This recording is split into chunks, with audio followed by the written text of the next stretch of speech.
that Don Peter of Aragon comes this night to Messina. He is very near by this. He was not 3 leagues off when I left him. How many gentlemen have you lost in this action? But few of any sort, and none of name. A victory is twice itself when the achiever brings home full numbers. I find here that Don Peter hath bestowed much honor upon a young Florentine called Claudio. Much deserved on his part, and equally remembered by Don Pedro. He had borne himself beyond the promise of his age, doing, in the figure of a lamb, the feats of a lion. I pray you, is Signor Montanto returned from the wars or no? I know none of that name, lady. What is he that you ask for, niece? My cousin means Signor Benedick of Padua. Oh, he's returned, and as pleasant as ever he was. I pray you, how many hath he killed? For indeed I promise to eat all of his killing. Faith, niece, you tax Senior Benedict too much, but he'll be meet with you, I doubt it not. He had done a good service, lady, in these wars. You are a musty victual, and he hath hope to eat it. He is very valiant trenchman. He hath an excellent stomach. And a good soldier too, lady. And a good soldier to a lady, but what is he to a lord? A lord to a lord, a man to a man, stuffed with all honorable virtues. It is so indeed. He is no less than a stuffed man. But well, for the stuffing, we are all mortal. You must not, sir, mistake my niece. There's a kind of merry war betwixt Senior Benedict and her. They never meet, but there's a skirmish of wit between them. Alas, he gets nothing by that. In our last conflict, 4 of his 5 wits went halting off, and now is the whole man governed with 1. Who is his companion now? He hath every month a new sworn brother. Is it possible? Very easily possible. He wears his faith, but as the fashion of his hat, it ever changes with the next block. I see, lady. The gentleman is not in your books. No, and he were, I would burn my study. But I pray you, who is his companion now? Is there no young square that'll make voyage with him to the devil? He is most in the company of the right noble Claudio. Oh Lord, he will hang upon him like a disease. He is sooner caught than the pestilence, and the taker runs presently mad. Oh Lord, help the noble Claudio. If he had caught him the Benedick, it'll cost him 1,000 pounds ere be cured. I will hold French with you, lady. Do, good friend. You will never run mad, niece. No, not till the hot January. Don Pedro is approached.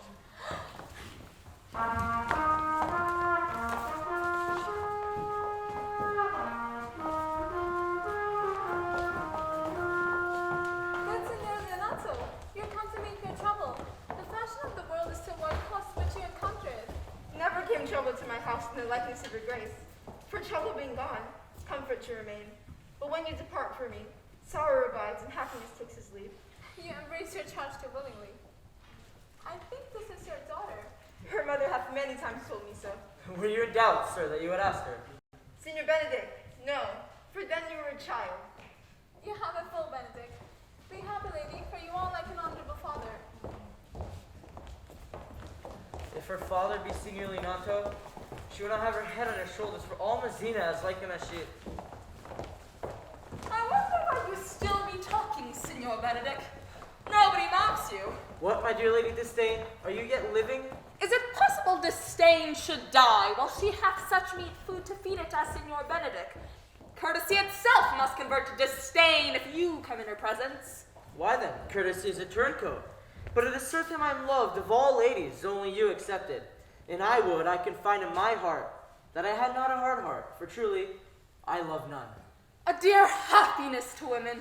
They would also have been troubled with a pernicious suitor. I thank God in my cold blood I am of your humor for that. I'd rather hear a dog bark at a crow than a man swear he loves me. Oh, God keep your ladyship still, not mine, or some gentleman or other shall escape a predestinate scratched face. Scratching cannot make it worse, Santor, such a face as yours were. Well, you are a rare pair, teacher. A bird of my tongue is better than a beast of yours. I would my horse had the speed of your tongue, and so good a continuer. But, in God's name, I have done. You always end with a jade's trick. I know you of old. That is the sum of all, Leonato. Signor Claudio and Signor Benedict, my dear friend Leonato hath invited you all. I tell him we shall stay here at the least a month, and he heartily prays some occasion may detain us longer. I dare swear he's no hypocrite, but prays from his heart. If you swear, my lord, you should not be forsworn. Let me bid you welcome, my lord. Being reconciled to the prince, your brother, I owe you all duty. I thank you. I am not of many words, but I thank you. Please let your grace lead on.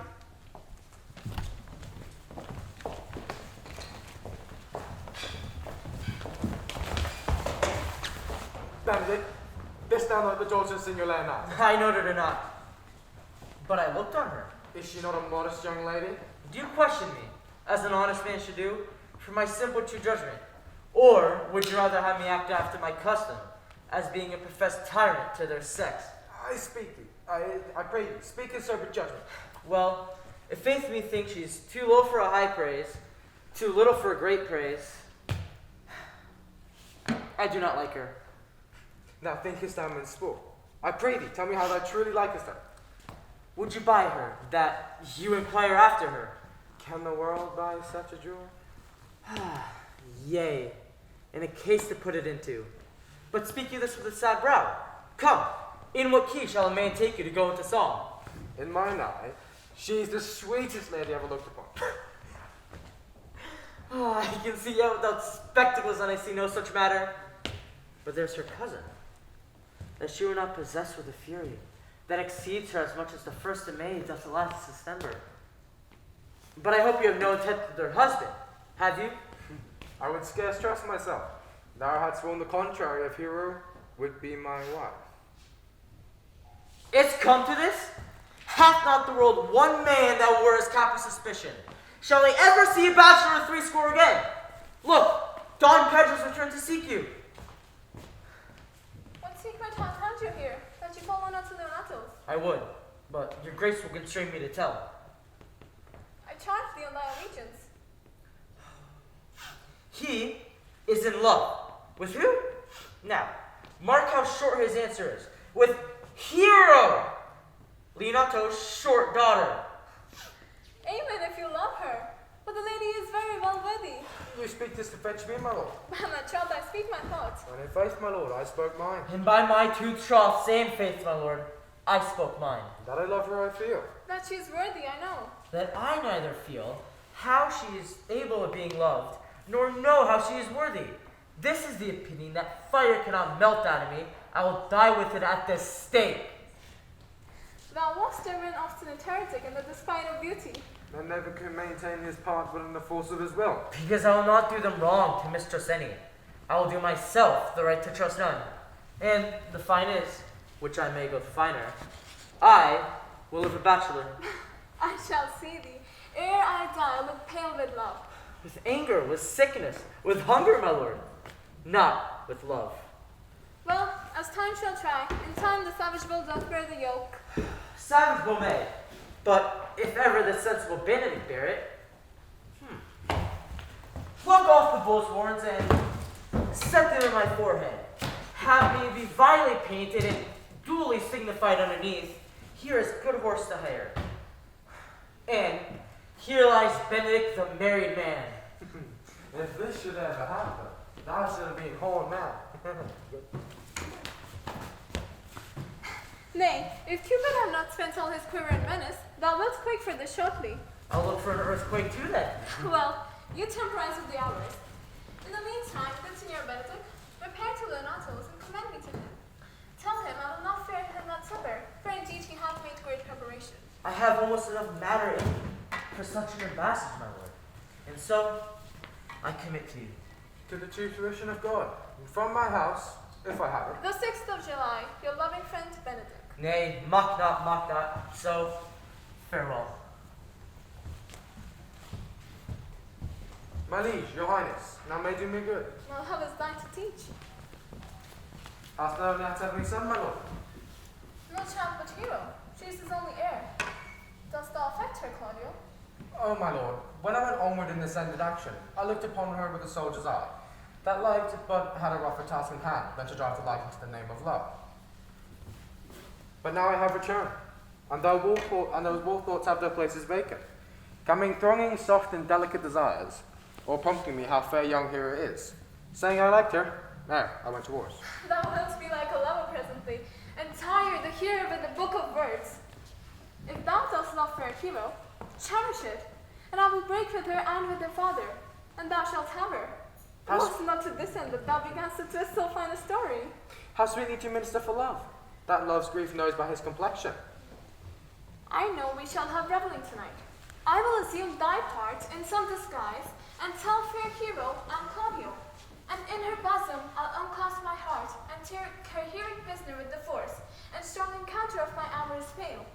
Then after to a father will I break. And the conclusion is, she shall be thine. In practice let us put it presently.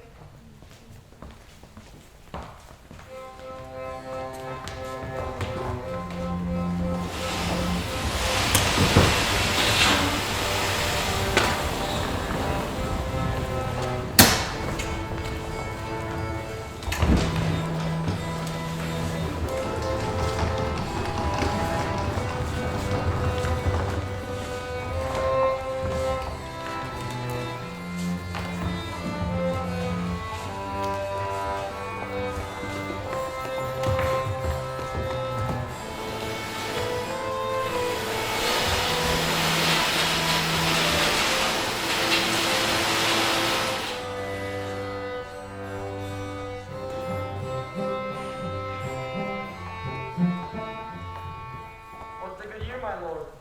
Why thus out of measure sad? There is no measure in the occasion that beats. Therefore the sadness is without limit. You should hear reason. And when I have heard it, what blessing brings it? If not a present remedy, at least a patient sufferance. I wonder that thou, being as thou sayest thou art, born under Saturn, goest about to apply a moral medicine to mortify mischief. I cannot hide what I am. I must be sad when I have cause and smile at no man's jest. Eat when I have stomach and wait for no man's leisure. Sleep when I am drowsy and tend on no man's business. Laugh when I am merry and claw no man his humor. Yea, but you must not make a full show of this, until you may do it without controlment.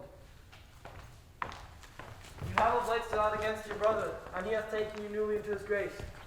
Where it is impossible, you should take true root, but by the fair weather that you make yourself, it is needful that you frame the season for your own harvest.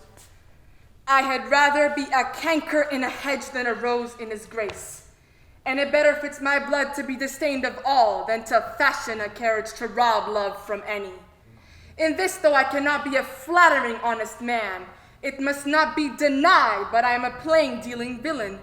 I am entrusted with a clog and enfranchised with a muzzle. Therefore I have decreed not to sing in my cage. If I had my mouth, I would bite. If I had my liberty, I would do my liking. In the meantime, let me be that I am, and seek not to alter me. Can you make no use of your discontent?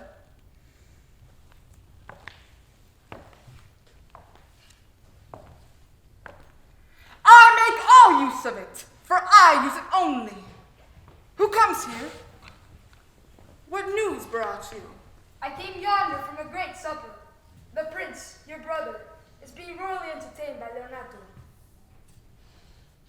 And I can give you intelligence of an intended marriage. Will it serve for any model to build mischief on? What is he for a fool that betroths himself to unquietness? Mary, it is your brother's right hand. Who? The most exquisite Claudio?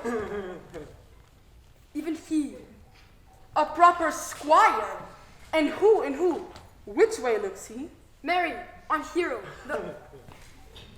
the daughter and heir of Leonato. A very forward marchlet. How came you to this?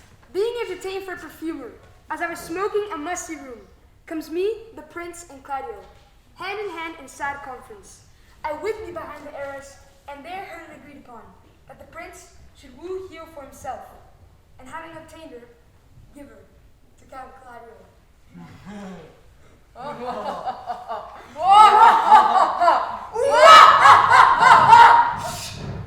Come, let us thither. This may prove food to my displeasure. That young startup hath all the glory of my overthrow. If I can cross him any way, I bless myself every way. You are both sure and will assist me. To the death, my lord. Let us to the banquet. Their cheer is greater than I am subdued. Would the cook were on my mind. Shall we go prove what's to be done? We'll wait upon your lordship.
Was not Count John here at supper?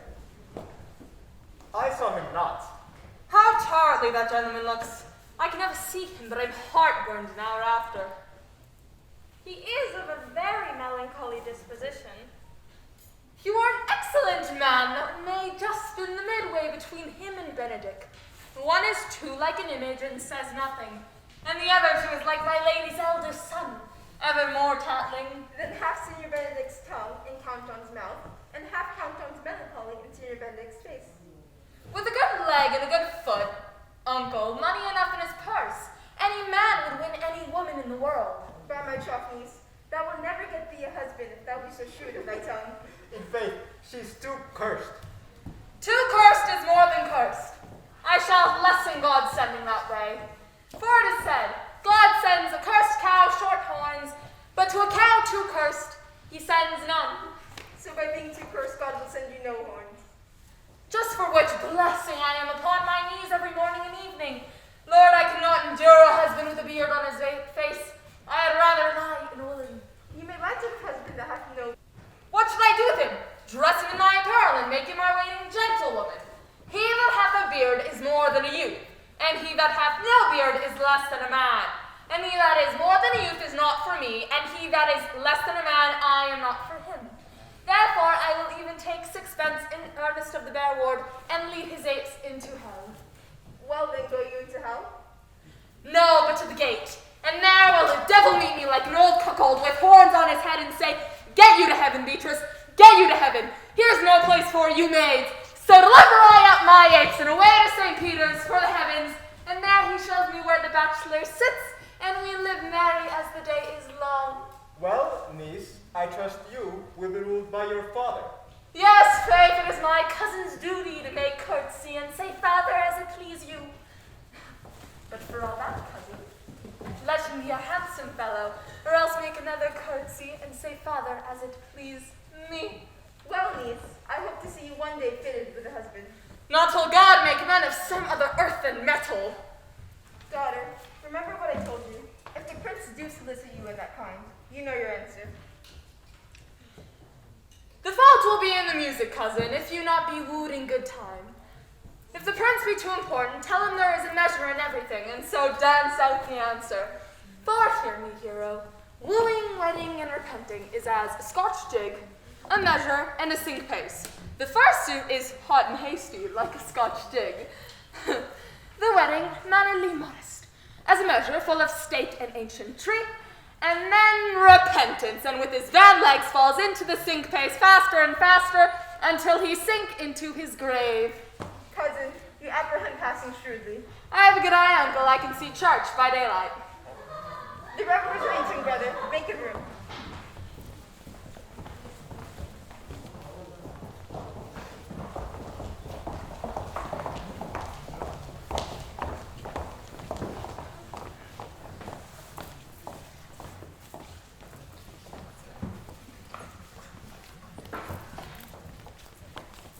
Lady, will you walk about with your friend?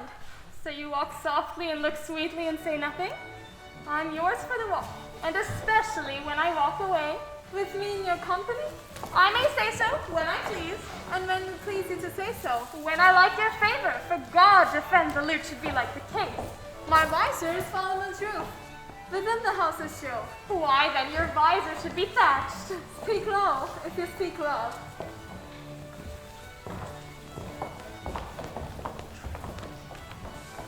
Well, I would you did like me. So am not I. For your own sake, I have many ill qualities. Which is one? I say my prayers aloud. God match me with a good dancer, Amen. and God keep him out of my sight until the dance is done. No more words. The clerk is answered. I know you well enough. You are, Senor Antonio. At a word, I am not. I know you but the weddling of your head. To tell you true, I counterfeit him. You could never do it so ill well unless you were the very man. Here's his drained up and down. You're he, you're he. At a word, I am not. Come, come. Do you think I do not know you by your excellent wit? Can virtue hide itself? Go to, Mom, you're he. Riches will appear, and there's an end. Will you not tell me who told you so? No, or you shall pardon me. Nor will you not tell me who you are? Not now. That I was disdainful. Well, this was Signor Benedick that said so. What's he? I'm sure you know him well enough. Not I. Believe me. Did he never make you laugh? I pray you. What is he? Why, he is the prince's jester. A very dull fool. His only gift is in devising impossible slanders, and none but the libertines delight in him. And his commendation is not in his wit, but in his villainy. For he both pleases men and angers them. And then they laugh at him and beat him. I'm sure he is in the fleet. I would he had boarded me. When I know the gentleman, I'll tell him what you say. We must follow the leaders. In every good thing.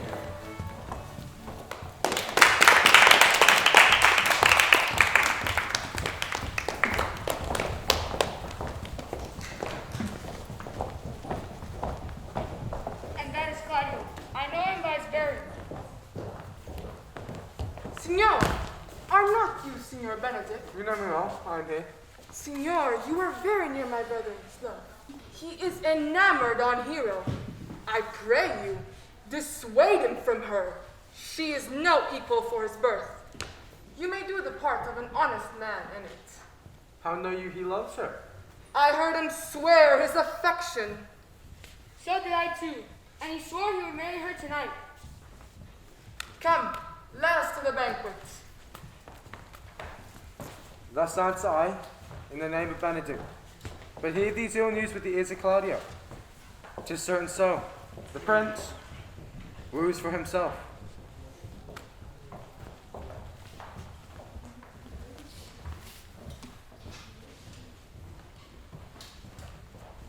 Count Claudio. Yea, the same. Come, will you go with me? Whither? Even to the next willow, about your own business? For the prince hath got your hero. I wish him joy for her. But do you think the prince would have served you thus? I pray you, leave me. Ho! Now you strike like the blind man.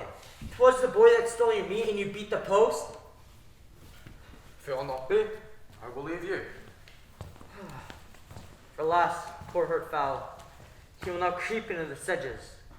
But that my lady Beatrice know me, and not know me, the prince's fool? Ha! And maybe I go under that title because I am married. Yea, but I am so apt to do myself wrong. It is the base though bitter disposition of Beatrice that puts the world into her person, oh so eats me out. Well, I'll be revenged as I may.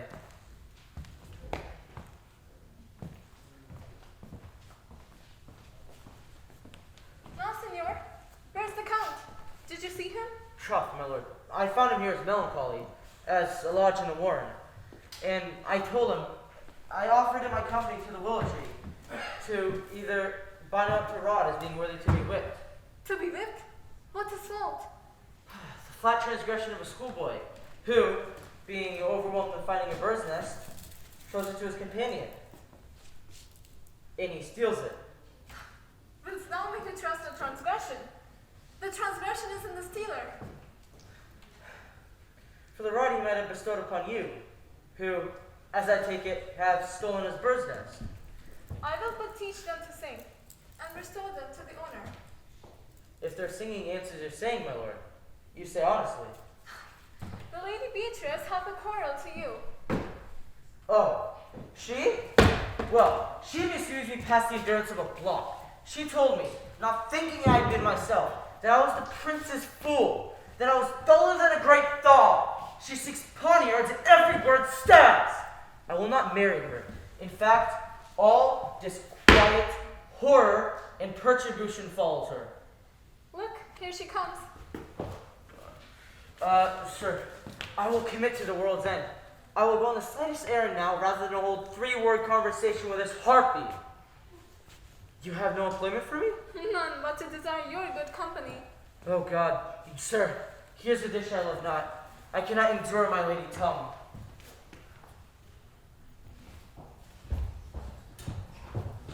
Come, lady, come. You have lost the heart of Signor Benedick. Yea, my lord. He lent it me a while, and I gave him use for it. A double heart for his single one. Marry once he wanted of me with false dice. Therefore, your grace, you may well say I have lost it. I have brought Count Claudio, whom you sent me to seek. Why, how now, Count? Wherefore are you sad? Not sad, my lord.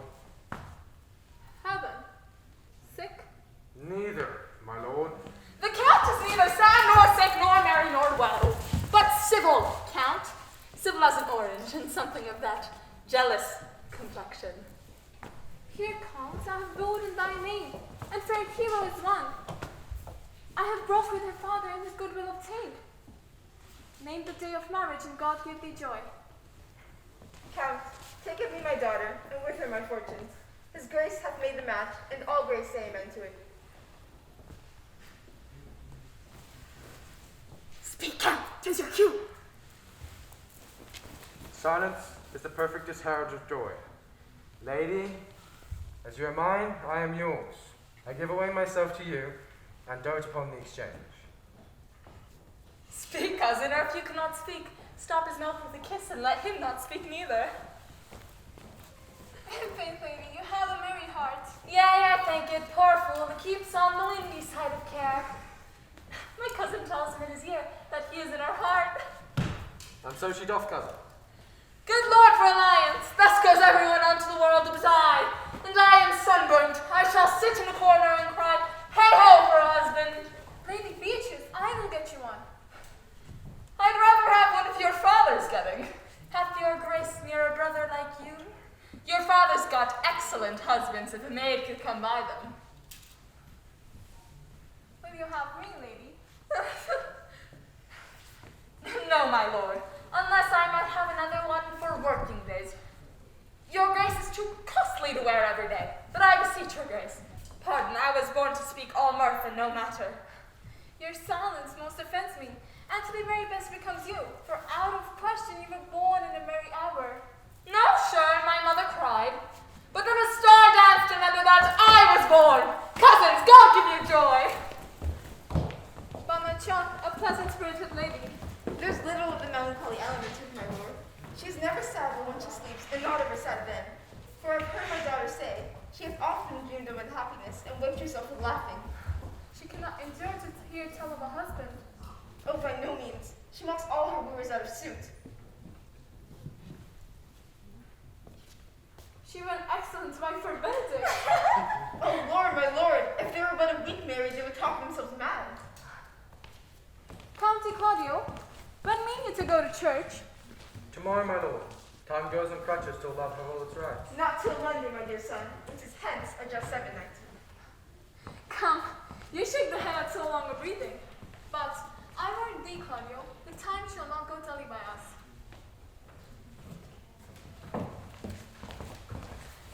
I will in the interim undertake one of Hercules' labors, which is to bring Signor Benedick and the Lady Beatrice into a mountain of affection. I would fain have it a match, and a down a bit to fashion it, if you three will but minister me such assistance, as I shall give you the direction. I am for you, my lord. They would cost me 10 nights' watchings. And I, my lord. And you too, gentle hero? I will do any modest office, my lord, to help my cousin to a good husband. And Benedick is not the unhelpfulest husband that I know of. Thus far can I praise him. He is of an approved valor, of confirmed honesty, and approved strain. I will teach you how to humor your cousin, that you shall fall in love with Benedick, And I, with your two helps, will so practice on Benedick that in despite of his quick wit and queasy stomach, he shall fall in love with Beatrice. If we can do this, Cupid is no longer an archer. His glory shall be ours, for we're the only love gods. Go in with me and I will tell you my drift.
It is so.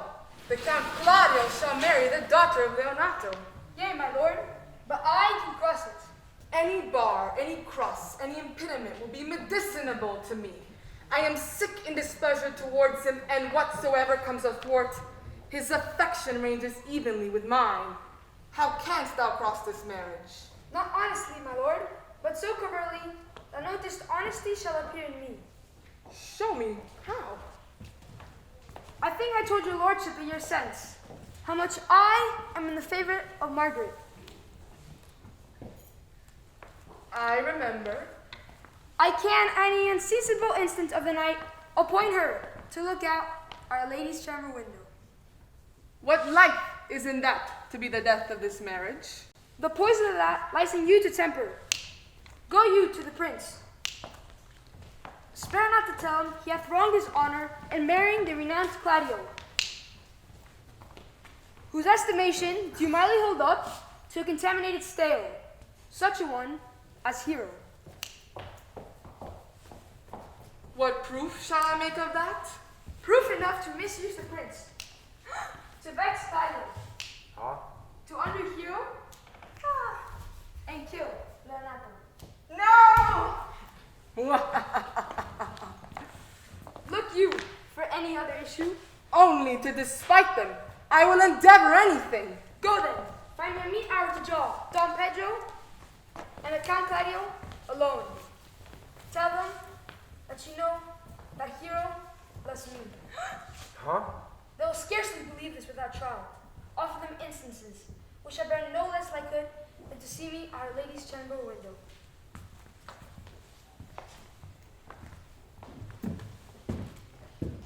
Hear me call Margaret. Hero. Hear Margaret turn me, but I go. Huh?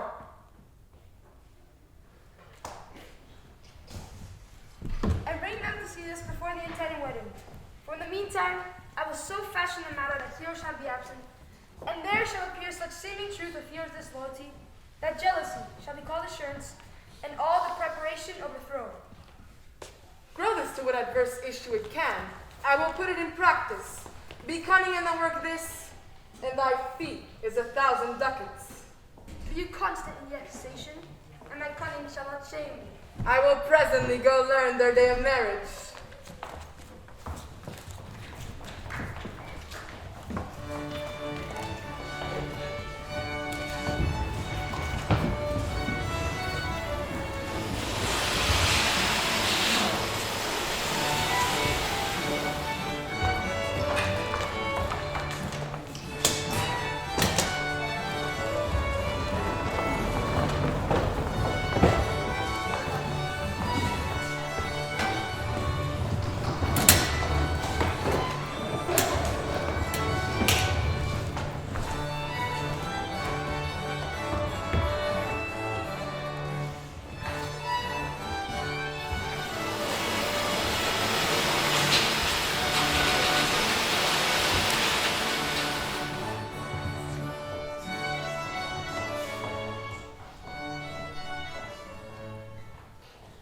I do much wonder that one man, seeing how much another man is a fool when he dedicates his behaviors to love, will, after he hath laughed at such shallow follies in others, becomes the argument of his own scorn by falling in love.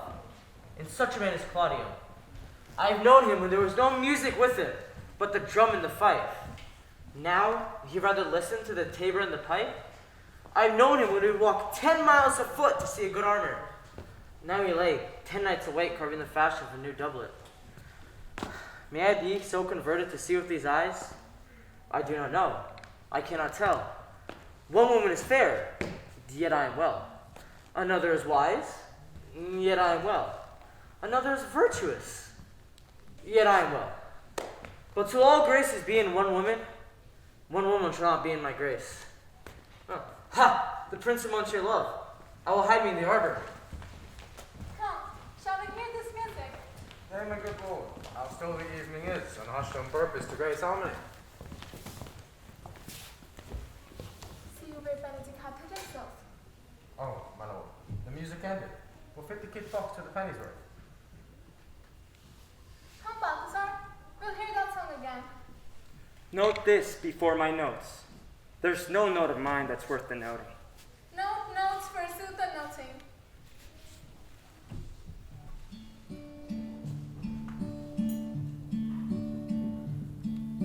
Sigh no more, lady, sigh no more. Men were deceivers ever, one foot in sea and one on shore. To one thing, constant never, then sigh not so, but let them go, and be you blithe and bonny, converting ho your sounds of woe into hey, nonny, nonny. Sing no more, sing no more of dumps so dull and heavy. The fraud of men was ever so, since summer was first leafy. Then sigh not so, but let them go, and be you blithe and bonny, converting ho your sounds of woe into hey, nonny, nonny.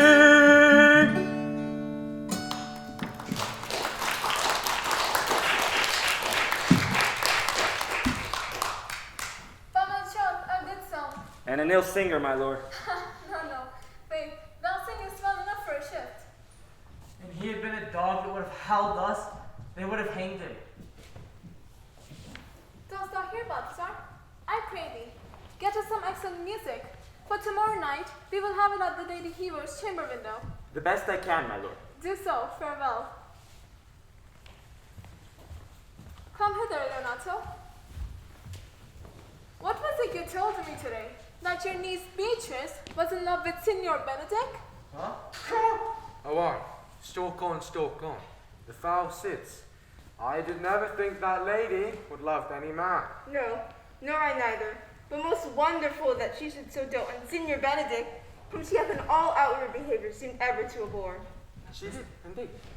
Is it possible? By my troth, my lord, I cannot tell what to think of it, but that she loves him with an enraged affection.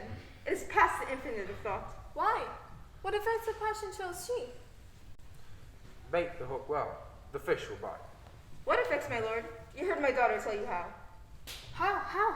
Pray you. You amaze me. I would have thought her spirit had been invincible against all souls of affection. I would have sworn it had, my lord, especially against Benedick. Thou should not think this a goal. For the white-bearded man says it, knavery sure cannot hide itself in such reverence. He hath tamed the infection. Hold it up. Has she made her affection known to Benedick? No, and swears she never will. That's her torment. 'Tis true indeed. So your daughter says, "Shall I?" says she, and so often counted him with scorn. Write to him that I love him. This says she now when she's bidding to write to him, for she'll be up 20 times a night, and there will she sit in her smock, till she have read a sheet of paper. My daughter tells us all. Oh, she tore the letter into 1,000 halfpence, railed at herself that she should be so immodest to write to one that she knew would flout her. Yes, and then down upon her knees she would fall, weep, sob, beats her heart, tears her hairs, prays, curses. Oh, sweet Benedick, God give me patience. She doth indeed. My daughter says so. And the ecstasy has so much overborne her that my daughter is sometime afeared she would do a desperate outrage to herself. To what end? He would make sport of it and torment the poor lady worse. And he should. It's an alms to hang him. She's an excellent sweet lady, and out of all suspicion, she's virtuous. She is exceeding wise. In everything but in loving Benedick. Oh, my lord, wisdom and blood combating in so tender a body. I'm sorry for her, as I've just caused being her uncle and her guardian. I would she had bestowed this dotage on me. I would have doused all their respects and made her half myself. I pray you, tell Benedick of it, and he would always say, Very good, thank you. Hero surely thinks she will die, for she says she will die. If he love her not, she will die. She make her love not. She doth indeed. 'Tis very possible he'll scorn it, for the man, as you know all, hath a contemptible spirit. And he is a very proper man. He hath indeed a good outward happiness. And from God, and in my mind, very wise. He doth indeed show some sparks that are like wit. And I take him to be valiant. Nay, that's impossible. She may wear her heart out first. I will hear further of it by her daughter. Let it cool a while. I love Benedick well. I could wish he would modestly examine himself to see how much unworthy he is so good a lady. My lord, will you walk? Dinner is ready.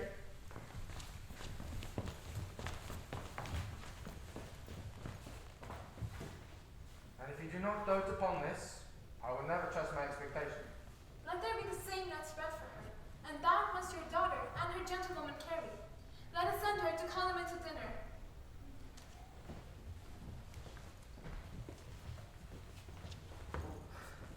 This could be no trick. The conference was sadly born. They the truth is from Hero. Love me, why it must be requited. I did never think to marry. I may have some odd quirks and remnants of wit broken upon me, because I've railed so long against marriage. But doth not the appetite alter? Here comes Beatrice. Rather stay, she is a fair lady. I do spy some marks of love in her. Against my will, I am sent bid you come in to dinner. Lady Beatrice, I thank you for your pains. I took no more pains for those thanks than you took pains to thank me. If it had been painful, I would not have come. You take pleasure then in the message. Yea, just as much as you may take a point upon a knife's point and choke a doll withal. You have no stomach, senor? Very well. Ha! Against my will, I'm bid to send you to come to dinner. There's a double meaning in that. If I do not love her, if I do not take pity on her, then I am a villain.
Of this matter is little Cupid's crafty arrow made that only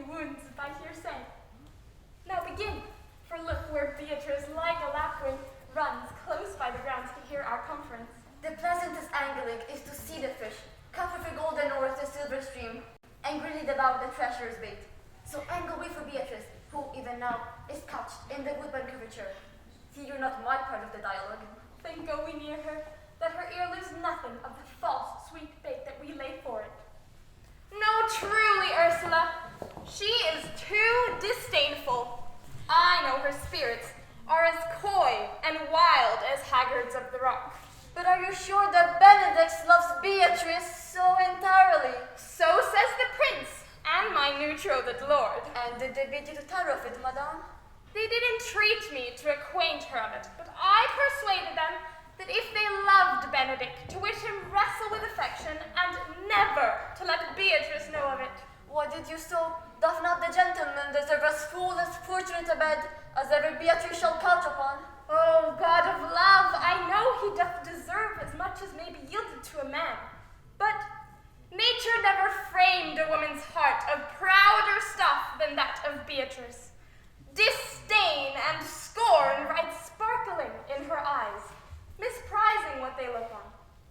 And her wit values itself so highly that to her all else matters seem weak. She cannot love, nor take no shape nor project of affection. She is so self-endeared. Sure, I think so, and therefore certainly it were not good she knew his love, lest she make sport at it. Why, you speak truth. I never yet saw man. How wise, how noble, young, how rarely featured. But she would spell him backward. If fair-faced, she would swear the gentleman should be her sister. If tall, a lance ill-headed. If low, an agate, very vilely cut. If speaking, why a vein blown with all winds. If silent, why a block moved with none. So turns she every man the wrong side out, and never gives to truth and virtue, which simpleness and merit purchaseth. Sure, such carping is not commendable. But who dare tell her so? If I should speak, she would mock me into air. Oh, she would laugh me out of myself, press me to death with wit. Therefore, let Benedick, like covered fire, consume away in size, waste inwardly. It were a better death than die with monks, which is as bad as die with tickling. Yeah, tell her of it. Hear what she will say. No, rather, I will go to Benedick and counsel him to fight against his passion. And truly I'll devise some honest slanders to stain my cousin with. One doth not know how much an ill word may empoison liking. Oh, do not do your cousin such a wrong. She cannot be so much of a true judgment, having so swift and excellent a wit that she is prized to have, as to refuse so rare a gentleman as Signor Benedick. He is the only man of Italy, always excepted my dear Claudio. I pray you be not angry with me, madame. Signor Benedick, speaking my fancy, for shape, bearing, argument, and valor, goes for most and report for Italy. Indeed, he hath an excellent good name. His excellent did earn it, ere he had it. When are you married, madame? Why, every day tomorrow. Come, go in. I'll show thee some attires and have thy counsel which is best to furnish me tomorrow. She's mind. I want you. We have caught her, madame. If it proves so, then loving goes by haps. Some Cupid kills with arrows, some with traps.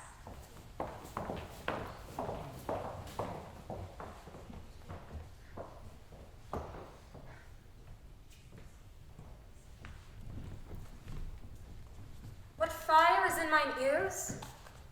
Can this be true? Stand I condemned for pride and scorn so much? Contempt, farewell, and maiden pride, adieu! No glory lives behind the back of such. And Benedick, love on, I will requite thee, taming my wild heart to thy loving hand.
Gallants, I am not as I have been. So Sam thinks you're sadder. I hope you be in love. Hang him, truant. There is no true drop of blood in him to be truly touched with love. If he be sad, he wants money. Well, everyone can master grief, but he that has it. Yet say I, he is in love. There is no appearance of fancy in him, unless it be a fancy that he hath to strange disguises. Nay, but I know who loves him. That would I know too. I warrant one that knows him not. And despite all of his ill conditions, he shall die for her.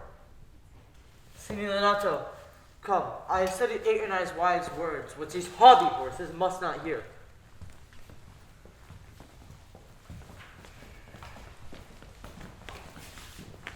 For my life, to break with him about Beatrice. Tis so, Hero and Margaret have by us played their parts of Beatrice, then the two bears will not bite one another when they meet. My lord and brother, God save you. Good ten, brother. If your leisure served, I would speak with you. In private? If it please you, if Count Claudio may hear, for what I would speak of concerns him. What's the matter? Means your lordship to be married tomorrow? You know he does. I know not that when he knows what I know. If there be any impediment, I pray you discover it. You may think I love you not, and let it appear hereafter, and aim better at me by that I know will manifest. Why? What's the matter?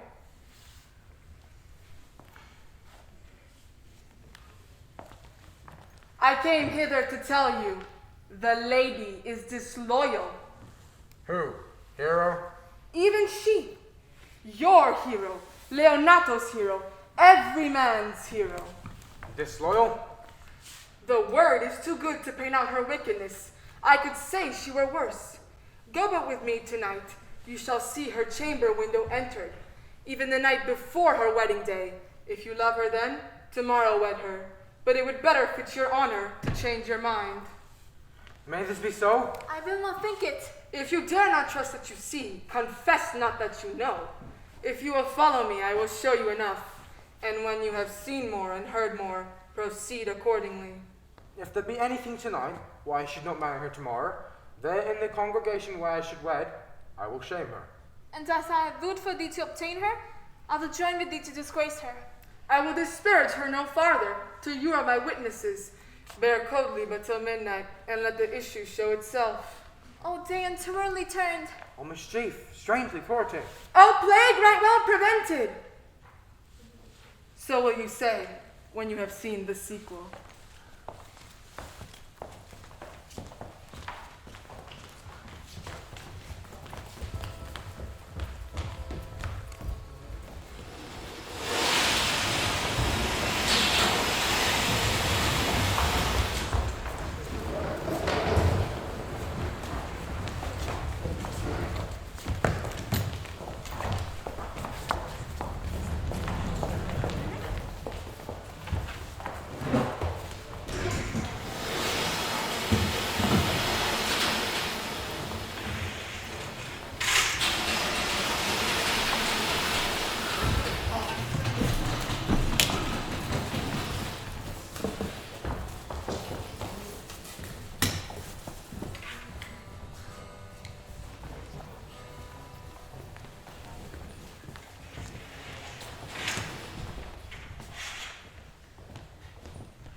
Are you good men and true? Yea, words who were pity, but they should suffer salvation, body and soul. Nay, that were a punishment too good for them. If they should have any allegiance in them being chosen for the prince's watch. Well, give them their charge, neighbor Dogberry. First, who think you the most desertless man to be constable? You will take, sir, or George Deceitful, for they can write and read. Come hither, neighbor Sequel.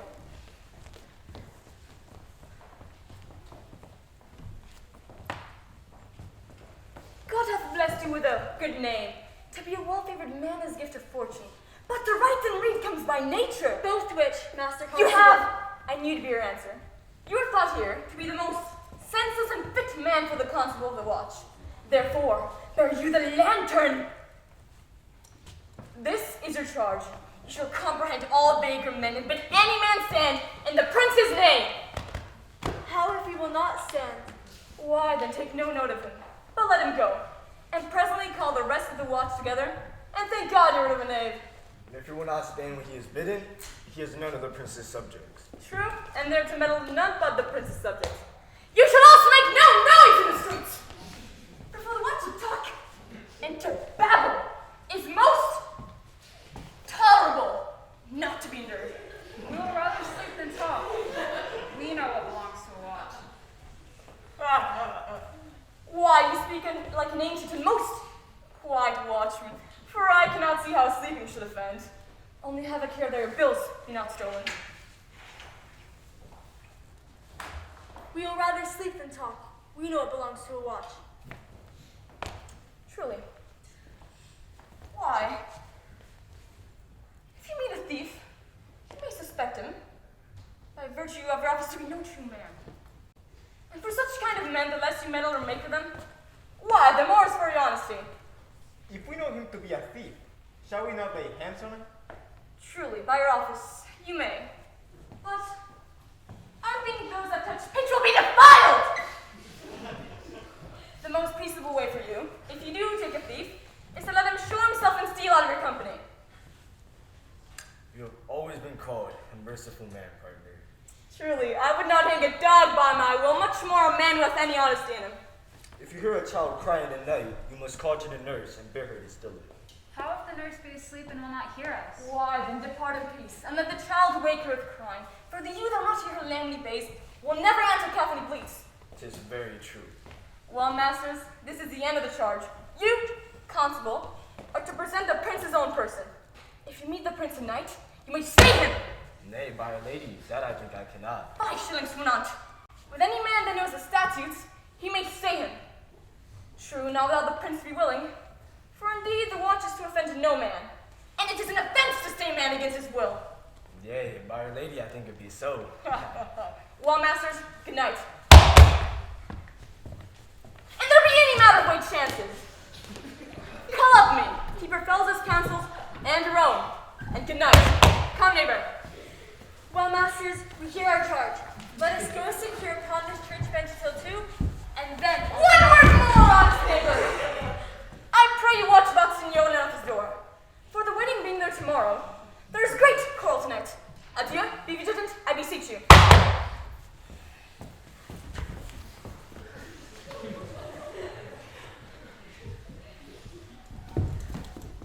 What? Conrad! Peace, stir not. Conrad, I say! Here, man, I'm at thy elbow. Mass and my elbow itched. I thought there would a scab follow.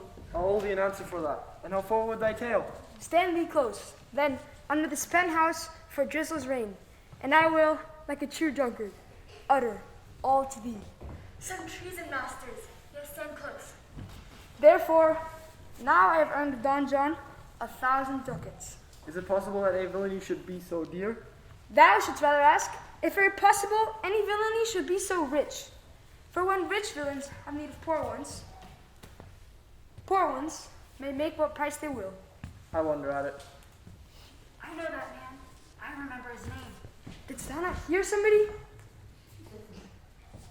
No, 'twas the vein of the house. But know that I have tonight wooed Margaret by the name of Hero.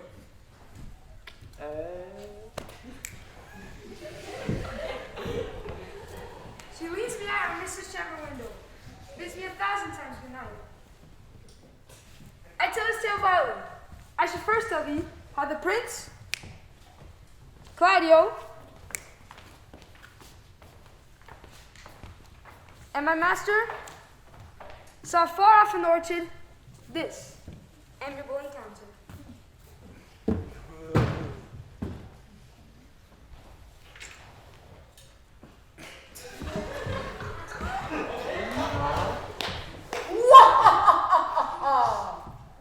thought they Margaret was Hero. Two of them did, the prince and Claudio. But the devil, my master, knew she was Margaret. Partly by his oaths, which first possessed them, partly by the dark night, which did deceive them. But chiefly by my villainy, which did confirm any slander that Don John had made. Away went Claudio enraged, swore he would meet her, as he was appointed, the next morning at the temple, and before the whole congregation, shame her with what he saw or night, and send her home again without a husband. We charge you in the prince's name. Stand!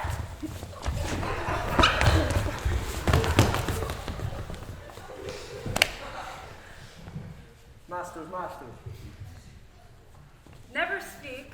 We charge you. Let us obey you to come with us. Call the right Master Constable. We have here recovered the most dangerous piece of lechery that was ever known in the Commonwealth.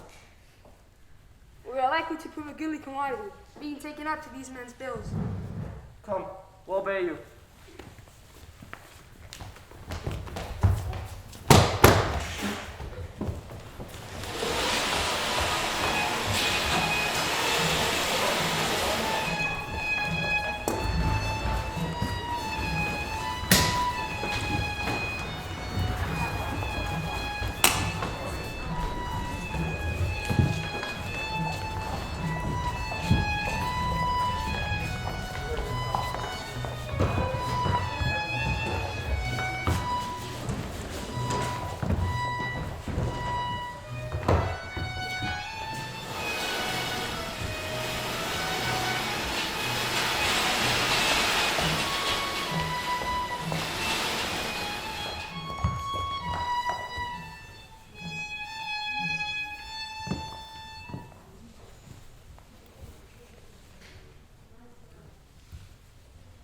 Ursula, wake my cousin Beatrice and desire her to rise. I will, lady. And bid her come hither. Well, troth, I think your other better were better. No, pray me, good Meg. I'll wear this. By my troth's not so good, and I warrant your cousin will say so. My cousin's a fool, and thou art another. I'll wear none but this. I like when you attire them excellently. If the hair were a thought browner, and the gown's the most short fashion, I faith. I saw the Duchess of Milan's gown, and they praised thee so. Oh, that exceeds, they say. By my troth, but a nightgown in respect of yours, cloth of gold and cuts, laced with silver, set with pearls, down sleeves, side sleeves, and skirts, round underbone with a bluish tinsel, but for a fine, quiet, graceful, and excellent fashion. Yours is worth a 10 ounce.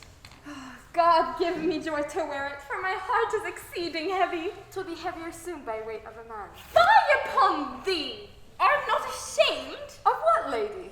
Of speaking honorably. Is it not marriage honorable in a beggar? Is it not your lord honorable without marriage?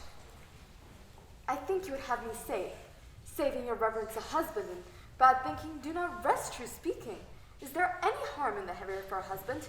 None, I think, and it'd be the right husband and the right wife. Otherwise, 'tis light and not heavy. Ask my Lady Beatrice else. Here she comes.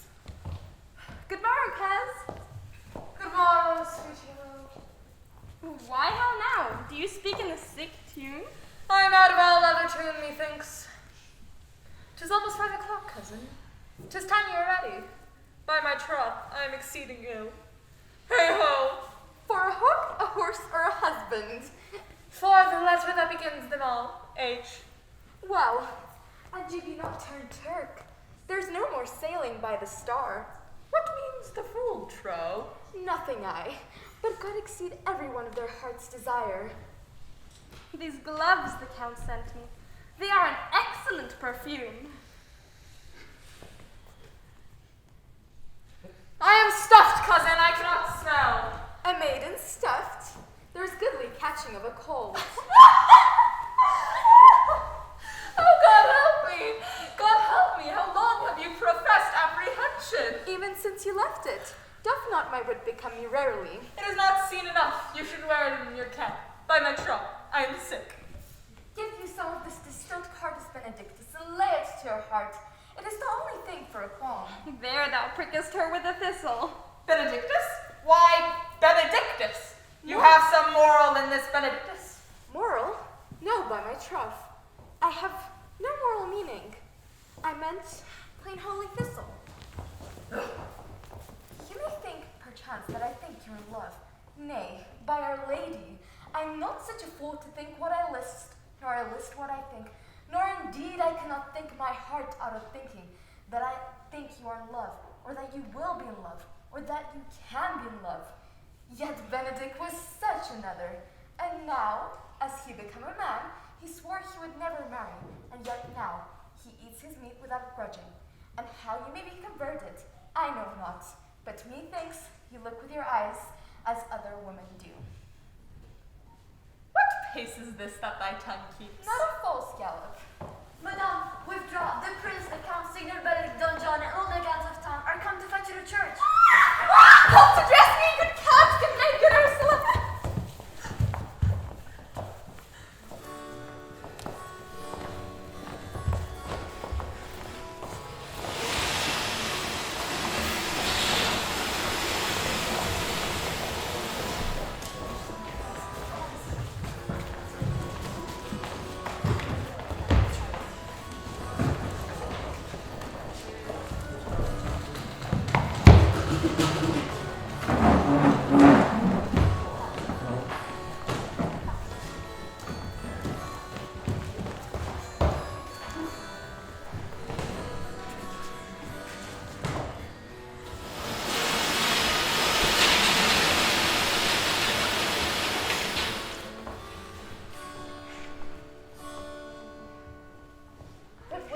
Honest neighbor.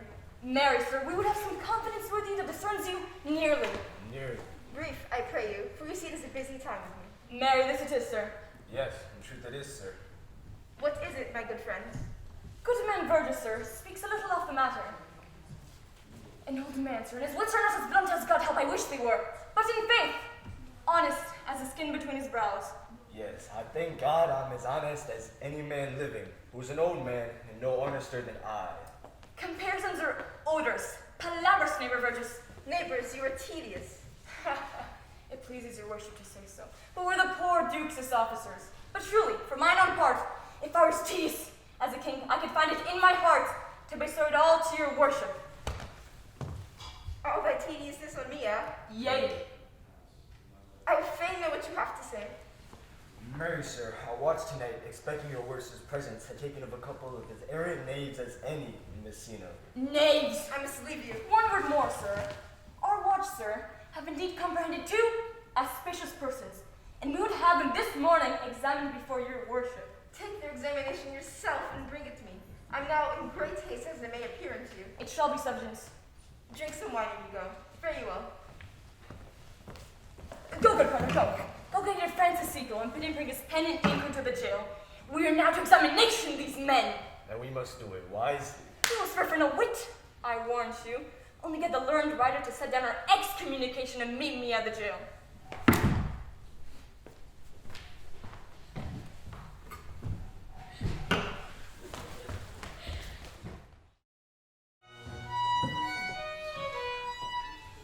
Come, Friar Francis, be brief. Only to the plain form of marriage, and you shall recount their particular duties afterwards. You come hither, my lord, to marry this lady? No. Huh? To be married to her. Friar, you come to marry her. Lady, you come hither to be married to this count? I do. If either of you know any inward impediment why you should not be conjoined, I charge you on your souls to utter it. Know you any, Hero? None, my lord. Know you any, Count? I dare make his answer, none. Or what men dare do, what men may do, what men daily do, not knowing what they do. How now? Interjections. Some men be laughing as ahi. Stand thee by, Friar. Father, will you in free and unconstrained soul give me this maid, your daughter? As freely said as God did give for me. And what have I give you back? Whose worth may counterpoise this rich and precious gift? Nothing unless you render her again. Sweet prince, you learn me noble thankfulness. There, Leonardo, take her back again. Give not this rotten orange to your friend. She is but the son and semblance of Rona. Behold how like a maid she blushes. Would you not swear, all you that see her, that she is a maid by these exterior shows? But she is none. She knows the heat of a luxurious bed. Her blush is guiltiness, not modesty. What do you mean, my lord? Not to be married, not to knit my soul to an improved wanton. Dear my lord, if you in your own proof have vanquished the resistance of her youth and made defeat of her virginity. I know what you would say. If I had known her, you didn't say she'd embrace me as husband. No, Leonato, I never tempted with words too large. But as a brother to her sister, should bash with sincerity and comingly love. And seemed I ever otherwise to you? Out on thee! Say me! I will fight against it! You're more intemperate in your blood than this pampered animal, that raging savage sensuality. Is my lord well that he doth speak so wide? Sweet prince, why speak not you? What should I speak? I stand dishonored that have gone about to link my dear friend to a common stale. Are these things spoken, or do I but dream? Sir, these things are spoken, and they are true. This looks not like a nuptial. True, oh God. Leonato, stand out here. Is this the prince? Is this the prince's brother? Is this face hero's? Our eyes are own. All this is so, but what of this, my lord? Let me but move one question to your daughter, and by the fatherly and kindly power that you have in her, bid her answer truly. I charge thee do so, as thou art my child. Oh God, defend me. How am I beset? What kind of catechizing call you this? To make your answer truly to your name. Is it not Hero? Who can blot that name with any just reproach? Marry that can Hero. Hero itself can blot out Hero's virtue. What man were you talked with betwixt 12 and 1, yes or no? If you're a maid, answer to this. I talked with no man at that hour, my lord. Why then are you no maiden? Leonato, I'm sorry you must hear. Upon mine honor, myself, my brother and this grieved count, did see her, hear her at that hour last night talk with that ruffian at her chamber window, who hath indeed most like a liberal villain, confessed the vile encounters they have had 1,000 times in secret. Fie, they are not to be named of my lord, not to be spoke of. There is not chastity enough in language without offense to utter them. Thus, pretty lady, I am very sorry for thy much misgovernment. O Hero, what a hero hast thou been, if half thy outward graces have been placed upon thy thought and counsel of thy heart. But fare thee well, most foul, most fair, farewell, thou pure in piety and in pious purity. And for this I will lock up all gates of love, and from my eyelids shall conjecture hang, to turn all beauty into thoughts of harm, and I shall never be more gracious. Hath no man's dagger here point for me? How now, cousin Hero, wherefore sink you down? Come, let us go. These things come thus to light. Smother her spirits up. How doth the lady? Dead, I think. Help, uncle. How now, Hero? Help, uncle. Signor Benedick, friar. O fate, take not away thy heavy hand. Death is the fairest cover for her shame that may be wished for. Have comfort, lady. Dost thou look up? Yea, wherefore should she not? Wherefore? Why does not every earthly thing cry shame upon her? Could she here deny the story that is printed in her blood? Do not live, Hero. Do not ope thine eyes. Sir, be patient. For my part, I am so attired in wonder, I know not what to say. Oh, on my soul, my cousin is blind. Lady, were you her bedfellow last night? No, truly not. Although until last night I have this 12th month been her bedfellow. Confirmed. Oh, that a stronger maid which is before barred up with ribs of iron. Would the two princes lie? Would Claudio lie who loved her so, that speaking of her foulness washed it with tears? Hence from her, let her die. Hear me a little, for I have only been silent so long and given way unto this course of fortune by noting of the lady. I have marked 1,000 blushing apparitions to start into her face. 1,000 innocent shames and angel whiteness beat away those blushes, and in her eye there hath appeared a fire to burn the errors that these princes hold against her maiden truth. Call me a fool, trust not my reading, nor my observation, which with experimental seal doth warrant the tenor of my book.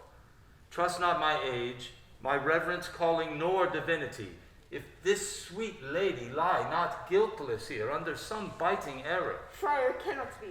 Why seekest thou then to cover with excuse that which appears in proper nakedness? Lady, what man is he you are accused of? They know that do accuse me. I know none. Oh, my father, prove you that any man with me conversed, at hours unmeet, or that I yesternight maintained the change with any creature. Refuse me, hate me, torture me to death! There is some strange misprision in the princes. The two of them have the very bent of honor, and if their practice be misled in it, the practice of it lives in John the Bastard, whose spirits toil in the frame of villainy. I know not. If they speak but truth of her, these hands shall tear her. If they wrong her honor, the proudest of them shall well hear of it. Pause a while, and let my counsel sway you in this case. Your daughter here the princes left for dead. Let her a while be secretly kept in, and publish it that she is dead indeed. Maintain a mournful ostentation, and on your family's old monument hang mournful epitaphs, and do all rites that appertain unto a burial. What shall become of this? What will this do? Mary, this well carried, shall on her behalf change slander to remorse. That is some good, but not for that dream I on this strange course, but on this travail look for greater birth. She dying, as it must so be maintained, upon the instant that she was accused, shall be lamented, pitied, and excused of every hearer. For it so falls out that what we have we prize not to the worth whiles we enjoy it, but, being lacked and lost, why then we rack the value. Then we find the virtue that possession would not show us whilst 'twas ours. So will it fare with Claudio.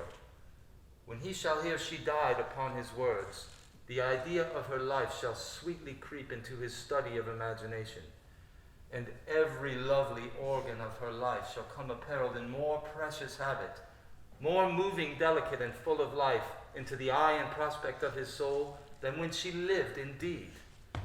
Then shall he mourn, if ever love had interest in his liver, and wish he had not so accused her, no, though he thought his accusation true. Let this be so, and doubt not but success shall fashion the event in better shape than I can lay it down in likelihood.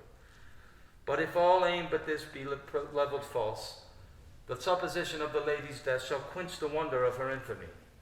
And if it sort not well, you may conceal her, as best befits her wounded reputation, in some reclusive and religious life, out of all eyes, tongues, minds, and injuries. Signor Leonato, let the friar advise you. Being that I flow in grief, the smallest twine may lead me. 'Tis well consented. Presently away, for to strange sores strangely they strain the cure. Come, lady, die to live. This wedding day perhaps is but prolonged. Have patience and endure.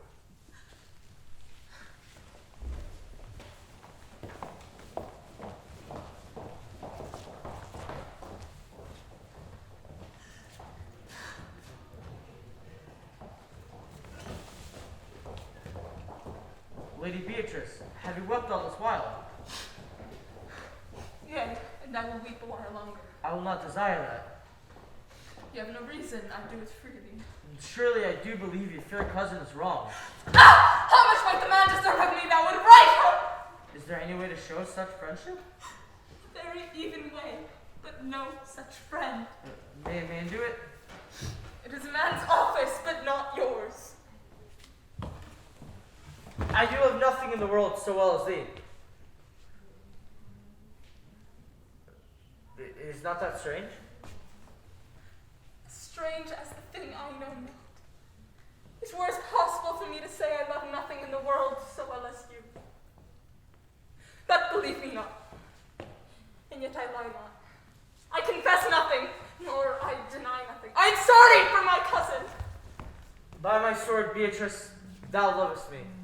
Do not swear and eat it. I will swear by it that you love me, and I will make him eat it that says I love not you. Will you not eat your word? With no sauce going to be devised to it. I protest, I love thee. Why then, God forgive me?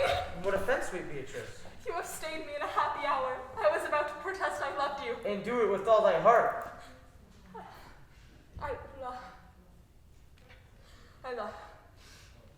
I love you.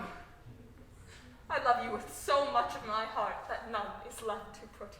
Come, bid me do anything for thee. Kill Claudio.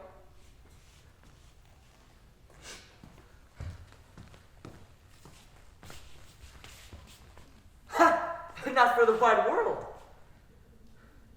You kill me to deny it. Farewell. Tarry, sweet Beatrice. I am gone though I am here. There is no love in you. Nay, I pray you, let me go. We'll be friends first. You dare easier be friends with me than fight with mine enemy? Is Claudio thine enemy? Is he not approved in the height a villain that hath slandered, scorned, dishonored my kinswoman? Oh, that I were a man! What, bear her in hand, and then they come to take hands? Then with public accusation, uncovered slander, unmitigated rancor. Oh God, that I were a man, I would eat his heart in the marketplace! Nay, but Beatrice. Talk with a man at a window, a proper saying. Sweet hero, she is wrong, she is slandered, she is undone. Princes and counties, surely a princely testimony, a goodly count, Count Compact, a sweet gallant, surely. Oh, that I were a man for his sake. Hear me, Beatrice. Or that I had any friend be a man for my sake. Think you in your soul that Claudio hath wronged Hero? Nay, as much as I have thought for his soul. Enough. I'm engaged. I will challenge him. I will kiss thy hand, and by this light Claudio shall render me a dear account. If you hear of me, oh, so think of me. Go, come for your cousin. I must say she is dead. So, farewell.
Stool and a cushion for the sexton. Which be the malefactors? Nay, that am I and my partner. Nay, that searching we have the exhibition to examine. Which of the offenders are to be examined? Let them come before Master Constable. Yea, Mary. Let them come before me.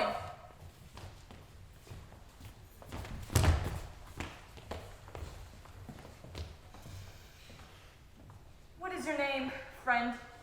Borracho. Write down, Borracho. And yours, Sarah? I'm a gentleman, sir. My name is Conrad. Write down. Master Gentleman Conrad. Masters, do you serve God? Yes, sir. We hope. Write down, they hope they serve God. My God first. For God defend, but God should go before such felons. Masters, it is proved already that you're little better than false knaves. And you will go near to be thought so shortly. How answer you for yourselves? Nay, sir, I say we're none. A marvelous witty fellow, I assure you. But I will go about with him. Come hither, sir. A word in ear, sir. I say to you. It is thought you are false knaves. I say to you, sir, we are none. Well, then stand aside, for God they're both in a tale. Have you written down that they are none?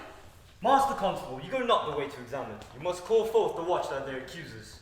Yea, Mary, that's the epic way. Let the watch come forth.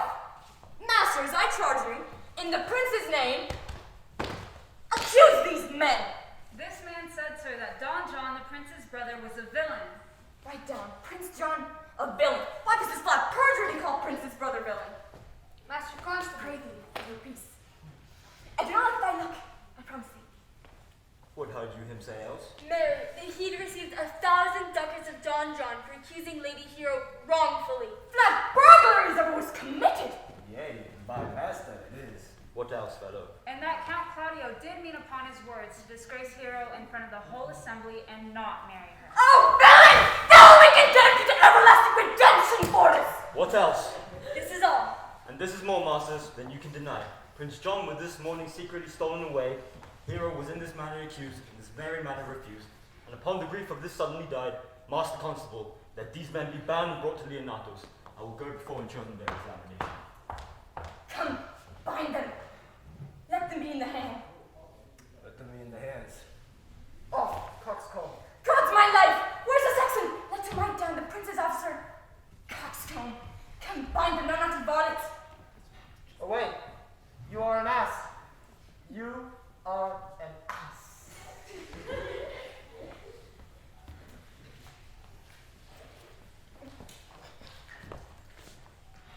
Dost thou not suspect my place? Dost thou not suspect my ears?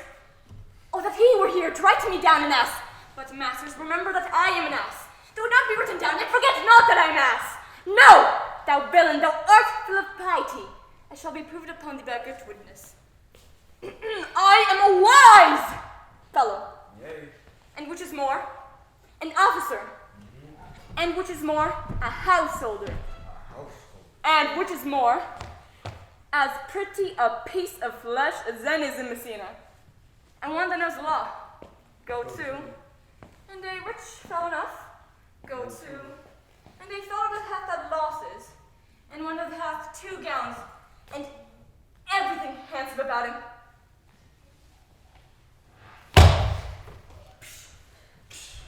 Bring him away.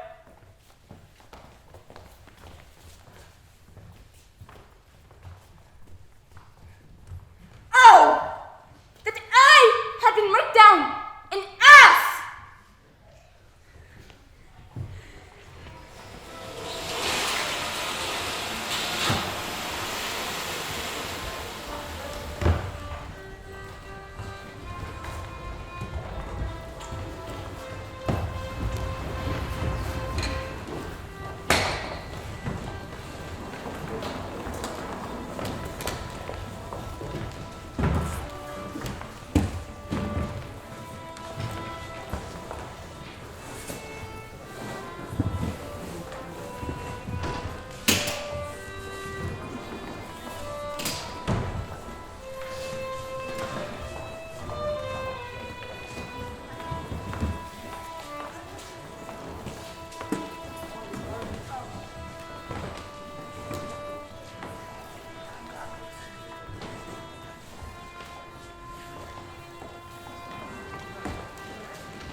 If you go on thus, you will kill yourself. And 'tis not wisdom thus to second weave against yourself. I pray thee cease thy counsel which falls into mine ears as profitless as water in the sea. Give not me counsel, nor let no comforter delight mine ear, but such a one whose wrongs do suit with mine. Bring me a father that so loved his child, his joy of hers overwhelmed like mine, and bid him speak of patience. 'Tis all men's office to speak patience to those that wring under the load of sorrow, but no man's virtue nor sufficiency to be so moral when he shall endure the like himself. Therefore give me no counsel, my griefs cry louder than advertisement. Therein do men from children nothing differ. I pray thee peace, I will be flesh and blood, for there is never yet philosopher that can endure the toothache patiently. However, they have writ the style of gods and made a push at chance and sufferance. Yet bend not all the harm upon yourself. Make those that do offend you suffer too. There thou speakest reason. Nay, I will do so. My soul doth tell me Hero is belied, and that shall Claudio know. So shall the prince and all of them that thus dishonor her. Here come the prince and Claudio hastily. Good day, good day. Good day to both of you. Hear you, my lord. We have some haste, Leonato. Some haste, my lord. Well, fare you well, my lord. Are you so hasty now? Well, all is one. Nay, do not quarrel with us, good old man. If he could lie low. Very wrong, son. Mary, thou didst wrong me. Thou dissembler. Thou... Nay, never lay thy hand upon thy sword. I fear thee not. Mary, push through my hand. If my age meant such cause of fear, my hand meant nothing to my soul. Tush, tush, man. Never fleer and jest at me. I speak not like a daughter nor a fool. No, Claudio, to thy head. Thou hast so wronged my innocent child in me that I am forced to lay my reverence by. And with gray hairs and bruise of many days, do challenge thee to a trial of a man. I see thou hast belied mine innocent child. Thy slander hath gone through and through her heart, and she lies buried with her ancestors. Oh, in a tomb where never scandal slept. Save this of hers, framed by thy villainy. My villainy? Thine, Claudio.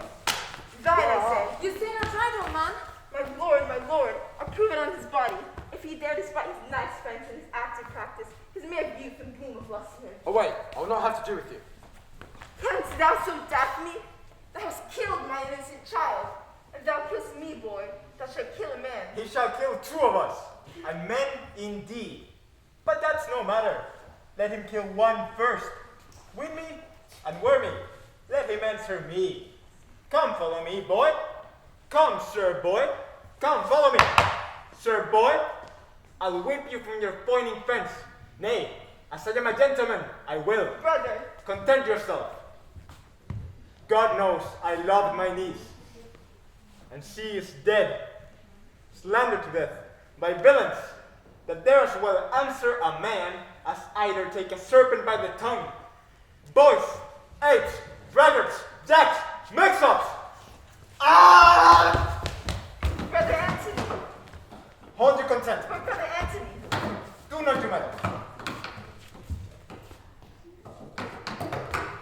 Let me deal in this.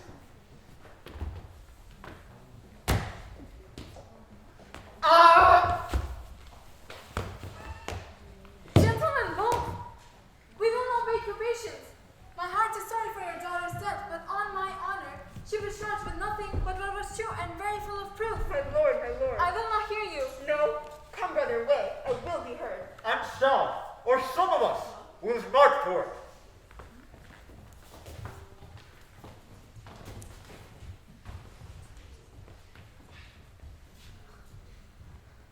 See, here comes the man we went to seek. Now, senor, what news? Good day, my lord. Welcome, senor. You're almost come to part, almost to fray. We have had our two noses snapped off by two old men without teeth. Leonato and his brother. What thinkest thou? Had we fought, I thought we should have been too young for them. In a false quarrel there is no true valor. I came to seek you both.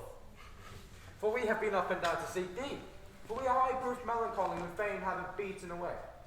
Wilt thou use thy wit? Is it my scabbard? Shall I draw it? Shalt thou read thy bit that by thy side? Never any did so. Thou very many have been beside their wit. I bid thee, draw, as we do the minstrels. Draw, to pleasure us. I pray thee, choose another subject. Sound an honest man. He looks pale. Art thou sick or angry? Give him another staff. His last was broke cross. By this light, it changes more and more. I think he be angry indeed. If he be, he knows how to turn his griddle. Shall I have a word in your ear? God bless me from a challenge.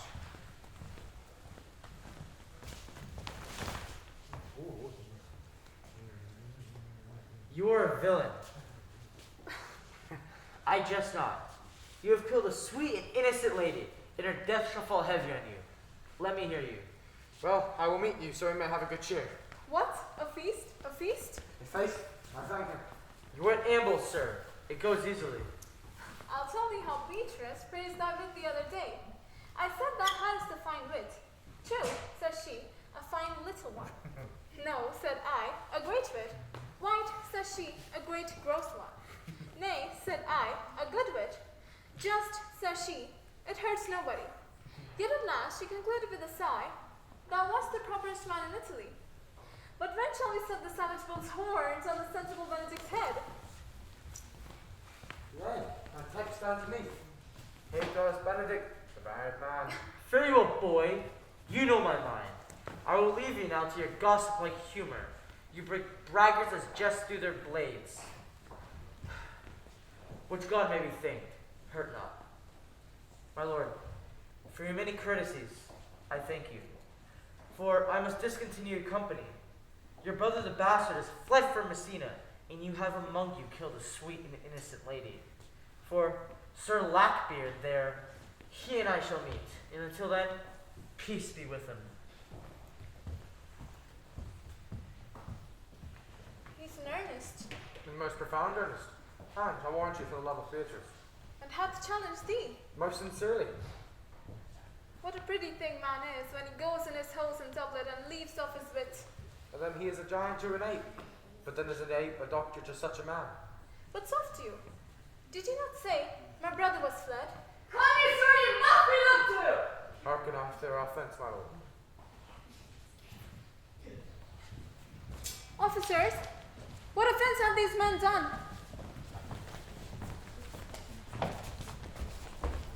Marry, sir, they have committed false reports. Moreover, they have spoken untruths. Secondarily, they are slanders. Sixth and lastly, they have belied a lady. Thirdly, they have verified unjust things. And to conclude, they are lying knaves! First, I asked thee what they have done. Thirdly, I asked thee what's their offense. Sixth and lastly, why they are committed. And to conclude, what you lay to their charge. Rightly reasoned, and in his own division, and by my troth, there is one meaning well suited. Officers, what offense have you done? That your heart is bound to your answers. This learned constable is too cunning to be understood. What's your offense?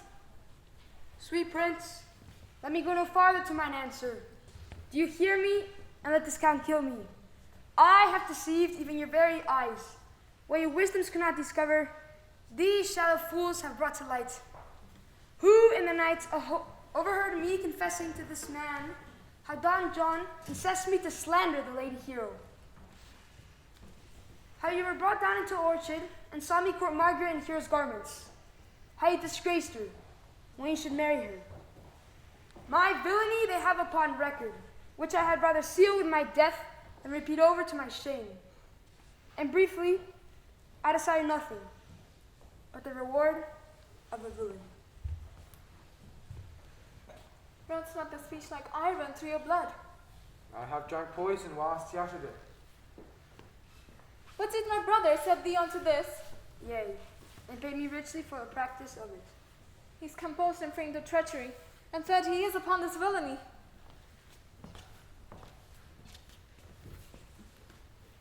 Sweet hero, thy image now doth appear, and the rare semblance I loved did first. Come! Bring away the plaintiffs! By this time our section hath reformed signiorally out of the matter. And masters, please do not forget to specify, when time and place shall serve, that I am an ass. Here come Master Senor Leonato, and the sexton too. Which is the villain? Let me see his eyes, but when I know to know a man like him, I may avoid him. Which of these is he? If you would know your wronger, look on me. Art thou the slave that with thy breath hast killed my innocent child? Yea, even I alone. No, not so, villain. Thou beliest thyself. Here stand a pair of honorable men. A third has fled that had a hand in it. I thank you, princess, for my daughter's death. Record it with your high and worthy deeds. 'Twas bravely done if you bethink you of it. Impose me to pray your penance. Yet I must speak. Choose to revenge yourself. Impose me to what penance can lay penance on my invention can lay upon my sin. Yet sinned I not, but am mistaken. By my soul nor I. And yet, to satisfy this good old man, I would bend under any heavy weight that he'll enjoin me to.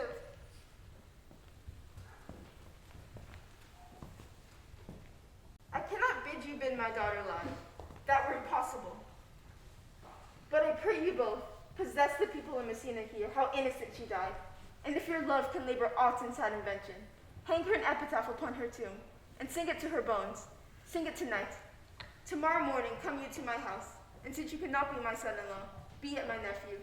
My brother hath a daughter, almost the copy of my child that's dead, and she alone is heir to both of us.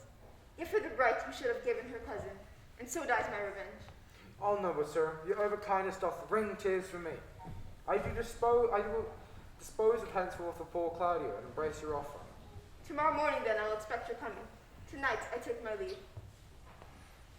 This naughty man shall face to face be brought to Margaret. Her believers packed in all this wrong, hired to it by your brother. No, by my soul she was not. Nor need not what she did when she spoke to me, and always have been just and virtuous, and anything that I do know by her. Moreover, sir, which indeed is not under white and black, this plaintiff here, the offender, did indeed call me ass. I beseech you, let it be remembered in his punishment. I beseech you, let it be remembered in his punishment. I thank thee for thy care and honest pains. Your worship speaks like a most thankful and reverend youth, and I praise God for you. Here's for thy pains. God save the foundation. Go, I discharge thee, and I thank thee. God keep your worship. I wish your worship well. God restore to health. I humbly give my leave to the court, and if a married lady may be wished, God prohibit it. Come ever. Until tomorrow morning, lords. Farewell. Farewell, lords. We look for you tomorrow. We will not fail. Tonight, I shall mourn with Hero. Bring you these fellows on. We'll talk with Margaret how her acquaintance grew with this lewd fellow.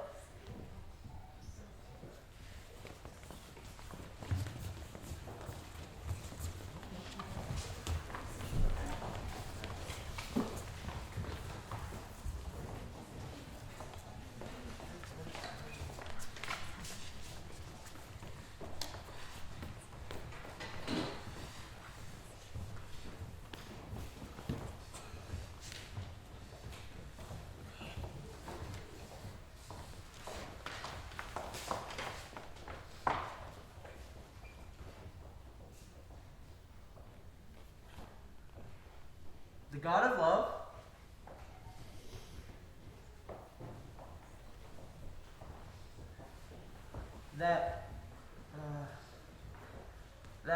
that sits above,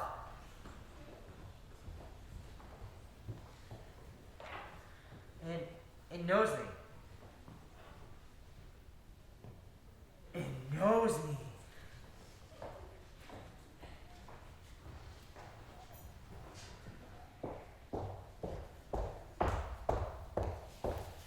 Prithee, sweet Mistress Margaret, wouldst thou help me to speak to Beatrice? Will you then write me a sonnet in praise of my beauty?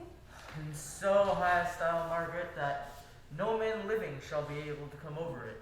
Well, I'll call Beatrice to you.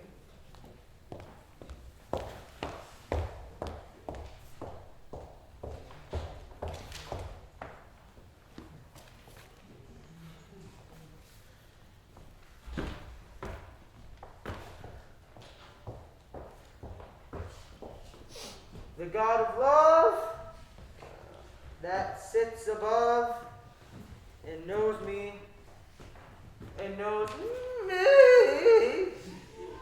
How beautiful I deserve. No, I was not born under a rhyming planet, nor I cannot woo in festival terms.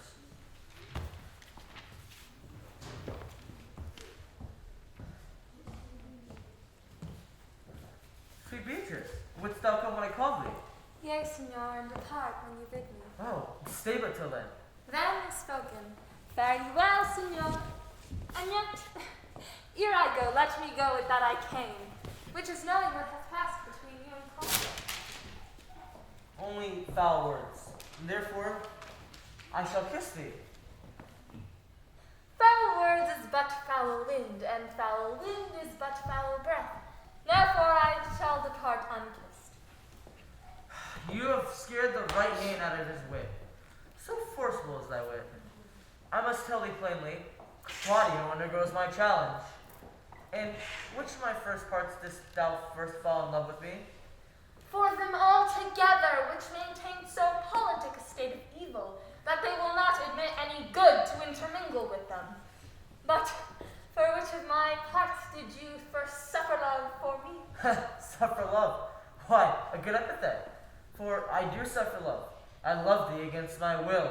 Spite it, I think. Alas, poor heart. If you spite it for my sake, I will spite it for yours, for I will not love that which my friend hates. Thou art too wise to woo peaceably. It appears not in this confession. There is not one wise man among 20 plenty that will praise himself. Now tell me, how doth your cousin?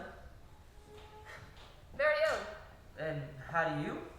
Very ill too. Serve God, love me, and men. For I must leave, for here comes one in haste. Madame, you must come to your uncle. Your nurse will call at home. It is proven my lady Hero has been falsely accused. The prince and Claudio might be abused, and Don John is the author of it all, who is fat and gone. Will you come presently? Will you go hear this news, Signor? I will live in thy heart, die in thy lap, and be buried in thine eyes. Moreover, I will go with thee to thy uncle's.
Did I not tell you the lady was innocent? So are the prince and Claudio, who accused her upon the error you heard debated. Well, I am glad all things sort so well. And then so am I, being faith by else enforced by to call you and Claudio to reckoning for it. Well, daughter, and you gentlewomen all, withdraw into a chamber by yourselves, and when I send for you, come hither masked. The prince and Claudio promised by this hour to visit me. You know your office, brother. You must be father to your brother's daughter and give her to young Claudio. Which I will do with confirmed countenance. Friar, I am to treat you for your pains, I think.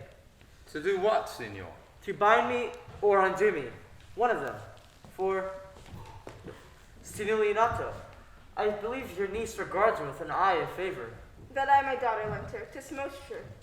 And I do with an eye of love requite her. Besides whereof I think you have for me, from Claudio and the prince. But what's your will? Your answer, sir, is enigmatical. But for my will is your goodwill, which may stand with ours, for this day to be conjoined in honorable marriage, in which, friar, I shall entreat you for your pains. My heart is with your liking. And my help. Here comes the prince and Claudio. Good morrow to this fair assembly. Good morrow, prince. Good morrow, Claudio. We here tend you. Are you yet determined today to marry with my brother's daughter? I'll hold my mind. Call her forth, brother. Here's the friar ready. Good morrow, Benedick. Why? What's the matter? A chap such a February face, so full of frost, of storm and cloudiness? I think he thinks upon the savage bold. Tush, fear not. Here come other reckonings.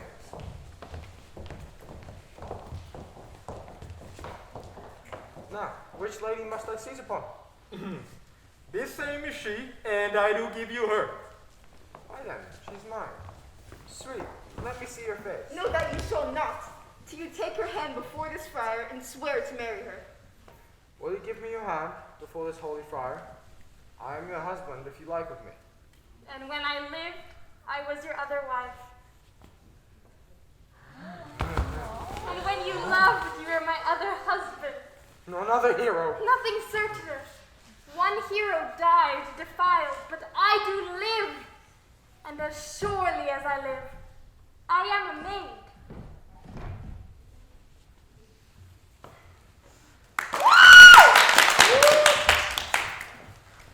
The former hero that is dead. She died, my lord, but whilst her slain splendor lived. All this amazement can I qualify, when after that the holy rites are ended, I'll tell you largely of fair Hero's death. Meantime, let wonder seem familiar.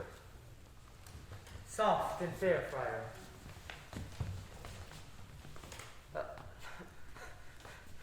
Which is Beatrice? I answer to that name. What is your will?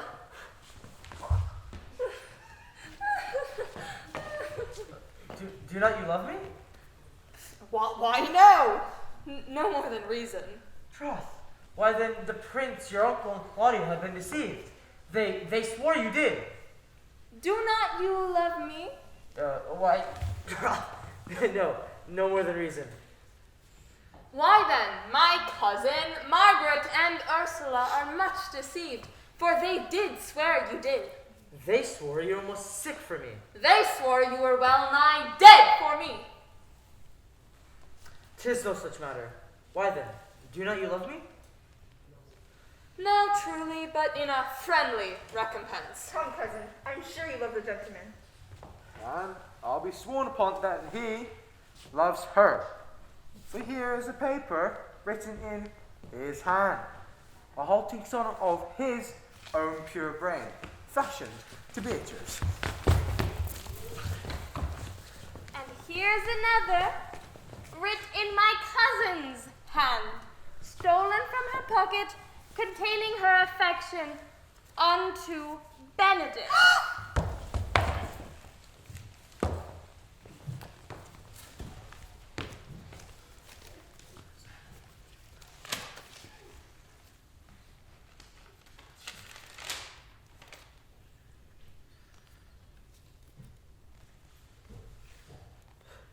A miracle. Our own hands against our hearts.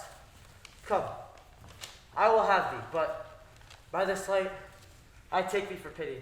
I would not deny you, but by this good day I yield upon great persuasion, and partly to save your life, for I was told you were in consumption. Peace, I will stop your mouth. How dost thou, Benedick, the married man? For man is a giddy thing. That is my conclusion.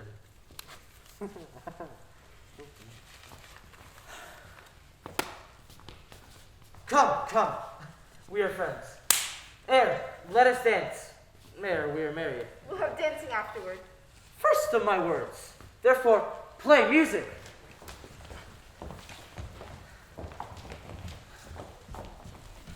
Prince, thou art sad. Get thee a wife. Get thee a wife. Strike up, pipers!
them go.